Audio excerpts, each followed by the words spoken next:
2021년 7월 9일 금요일 출애굽기 36장 8절로 38절 말씀. 일하는 사람 중에 마음이 지혜로운 모든 사람이 열폭 양장으로 성막을 지었으니 곧 가늘게 꼰 배실과 청색, 자색, 홍색 실로 그룹들을 무늬 놓아 짜서 지은 것이라. 매 폭의 작은 28규빗, 광은 4규빗으로 각 폭의 장단을 갖게 하여 그 다섯 폭을 서로 연하며 또 그 다섯 폭을 서로 연하고 연락할 말폭가에 청색 고를 만들며 다른 연락할 말폭가에도 고를 만들되 그 연락할 한 폭에 고 50을 달고 다른 연락할 한 폭의 가에도 고 50을 달아 그 고들이 서로 대하게 되고 금 갈고리 50을 만들어 그 갈고리로 두 앙장을 연하여 한 막을 이루었더라. 그 성막을 덮는 막 곧 앙장을 염소털로 만들되 11폭을 만들었으니 각 폭의 장은 30규빗, 광은 4규빗으로 11폭의 장단을 갖게 하여 그 앙장 5폭을 서로 연하며 또 6폭을 서로 연하고 앙장을 연락할 말폭 가에 고 50을 달며 다른 연락할 말폭 가에도 고 50을 달고 놋 갈고리 50을 만들어 그 앙장을 연합하여 한 막이 되게 하고 붉은 물들인 숫 양의 가죽으로 막의 덮개를 만들고 해달의 가죽으로 그 옷 덮개를 만들었더라. 그가 또 조각목으로 성막에 세울 널판들을 만들었으니 각 판의 장은 10규빗, 광은 1규빗 반이며 각 판에 두 촉이 있어 서로 연하게 하였으니 성막의 모든 판이 그러하며 성막을 위하여 널판을 만들었을 때 나무로는 남편의 널판이 20이라. 그 20널판 밑에 은받침 40을 만들었을 때 곧 이 널판 밑에도 두 받침이 그 두 촉을 받게 하였고 저 널판 밑에도 두 받침이 그 두 촉을 받게 하였으며 성막 다른 편 곧 북편을 위하여도 널판 20을 만들고 또 은받침 40을 만들었으니 곧 이 판 밑에도 두 받침이요 저 판 밑에도 두 받침이며 장막 뒤 곧 서편을 위하여는 널판 6을 만들고 장막 뒤 두 모퉁이 편을 위하여는 널판 둘을 만들되 아래서부터 위까지 각기 2겹 두께로 하여 윗꼬리에 이르게 하고 두 모퉁이 편을 다 그리하며 그 널판은 8이요 그 받침은 은받침 16이라. 각 널판 밑에 둘씩 이었더라.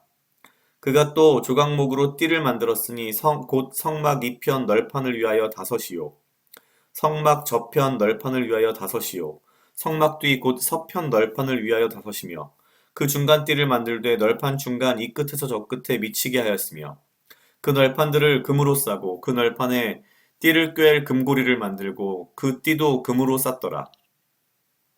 그가 또 청색, 자색, 홍색 실과 가늘게 꼰 배실로 장을 짜고 그 위에 그룹들을 공교히 수놓고 조각목으로 네 기둥을 만들어 금으로 쌌으며 금 갈고리는 금이며 그 갈고리는 금이며 기둥의 네 받침은 은으로 부어 만들었으며 청색, 자색, 홍색 실과 가늘게 꼰 배실로 수놓아 장막문을 위하여 장을 만들고 문장의 기둥가석과 그 갈고리를 만들고 기둥머리와 그 가름대를 금으로 쌌으며 그 5받침은 노시였더라. 아멘. 오늘 출애굽기 36장 8절로 38절 말씀은 앞서 성막을 어떻게 지어야 하는지에 대한 하나님의 명령을 그대로 받들어서 성막을 지어가는 과정을 아주 자세하게 하나씩 보여주고 있습니다. 사실 이렇게 어, 오늘 같은 말씀의 경우에는 솔직히 어느 부분을 중심으로 묵상을 해야 할지 좀 난감하기는 한데요. 기본적으로 이렇게 같은 어떻게 보면 내용을 앞서 우리가 앞장에서 보았던 하나님께서 말씀하시는 어떻게 성막을 지어라라고 하는 그 이야기를 굳이 또 얼마 안 돼서 이렇게 자세하게 적는 이유가 무엇일까를 좀 고민을 해봤는데요. 아마도 그런 것인 것 같습니다. 앞서 이스라엘 백성들은 모세가 시내산에 올라가 있는 동안 금송아지를 만들어서 다른 신을 섬겼습니다. 우상 숭배를 했고요. 하나님을 모욕했습니다. 하나님의 말씀을 전혀 듣지 않는 정말 에, 패악한 백성이라고 보아야 하는데 이 백성들이 하나님의 은혜를 입어서 이제는 하나님께서 말씀하신 내용들을 그대로 잘 따르고 있는 그런 모습을 강조하기 위해서 굳이 이 같은 내용을 반복적으로 여기서 또 한 번 이야기하고 있는 것이 아닌가 싶습니다. 하나님께서 이렇게 말씀하셨고 그래서 이스라엘 백성들이 지금 이렇게 그 말씀대로 성막을 짓고 있다.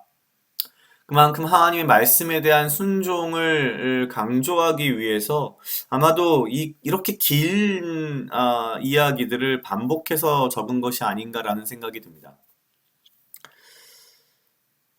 한번 생각을 해봤습니다. 이게 참 얼마나 큰 변화인가. 물론 그 사이에 모세가 3천 명을 죽이는 일이 있었지만 어쨌건 간에 하나님의 큰 심판으로 다 죽어야 할 이 이스라엘 백성들이 하나님의 은혜로 이렇게 살아있고 또한 하나님의 백성으로 인정받는 것.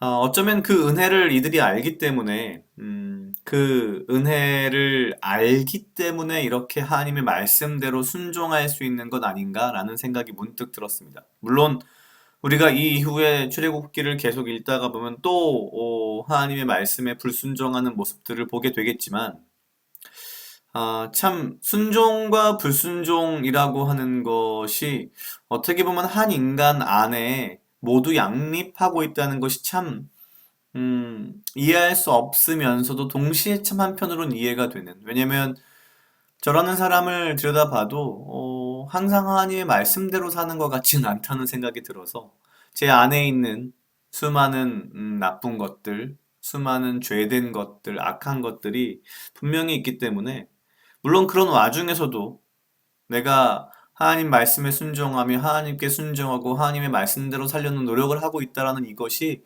굉장히 어떻게 보면은 같이 존재할 수 없는 것 같지만 그것이 존재하고 있으며 어떻게 보면은 그러한 마음이 더 커지고 성장하고 사실은 그런 것들이 중요하지 않을까라는 생각이 들었습니다. 말씀에 대한 순종 그리고 그 순종을 통해서 하나님의 명령대로 하나님의 말씀대로 행하고 살아가는 모습을 어쩌면 오늘 이 길고 참 지루하지만 긴 말씀 가운데에서 그런 것들을 좀 알 수 있지 않았나라는 생각이 듭니다.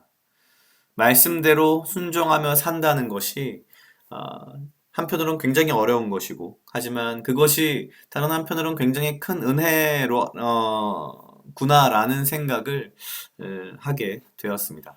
각자 약 2분 정도 묵상하시겠습니다.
다 같이 기도하시겠습니다. 하나님 아버지 감사합니다. 주여 이 하루도 나와 동행하여 주시옵소서. 주님 나로 하여금 사랑하게 하시옵소서. 아버지여 나를 해하려 하는 그 어떠한 무리들로부터 나를 지키고 보호하여 주시며 내가 오직 주님 주시는 지혜와 명철로 이 하루를 살아가고 나에게 필요한 건강과 육체적 강건함을 허락하여 주시옵소서. 주님 내가 주의 말씀에 순종하며 주의 말씀대로 살아가게 하시고 그 가운데에서 기쁨을 누리며 주의 은혜를 감사하며 당신의 말씀 안에서 오직 행함으로 순종함으로 나의 삶이 기쁨으로 넘쳐나도록 주여 인도하여 주시옵소서. 주께서 내가 주의 말씀대로 살아갈 수 있는 기회를 주셨음에 감사하며 아버지의 말씀 가운데에서 내 삶의 기쁨을 찾으며 느끼며 누리는 삶을 살 수 있도록 주여 인도하여 주시옵소서. 감사합니다. 이 모든 말씀 예수님 이름으로 기도드렸습니다. 아멘.